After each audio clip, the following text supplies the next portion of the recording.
花市在地新闻，后来乡亲啊，咱继续来看台北市一间精社，去年7月发生着命案，这个案件有重大的进展。艺人李伟翁仔某，昨是以被告的身份到案访问口供，问完了后，翁仔某分别以30万甲15万来交保。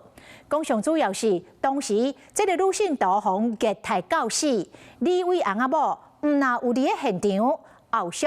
搁做军师，甲信徒面对着检警，爱回讲唔知影，袂记哩咯。啊，当时有信徒惊会出代志，就偷偷来录音，这嘛将做李伟涉案的铁证。 有没有觉得自己很冤枉？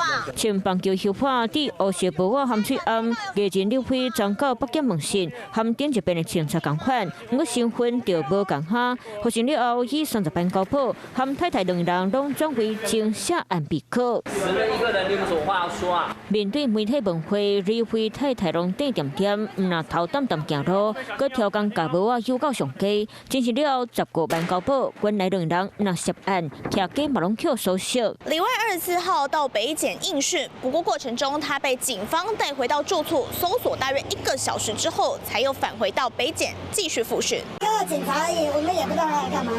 然后昨天这边停了好几台车，在那边有人座位不准。 敢是去翕到去年7月生出来查某信徒，敢若因为小妹问题，互考到死了后，互放伫刹车顶，废地管刹1公里，运动来到真社。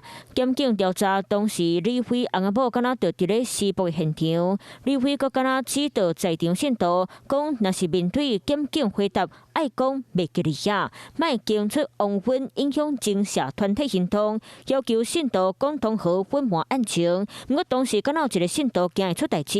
就专程偷偷录音，将做李辉涉案的证据。翁仔某两人叫北检，李辉伤害致死罪被告。有话要说吗？好，谢谢。有教唆其他信众吗？再这样下去，他死定了。要入会金金奖的查甫明星提出演技改了后，专心学佛。新闻告诉牵涉命案，到底两人涉案的程度偌深？检警会阁继续追查，两者互外界一个真相。 Hello， 我是蒋欣梅。想要抢先掌握最及时的新闻资讯吗？赶快订阅、按赞、开启小铃铛，锁定华视新闻 YouTube 频道。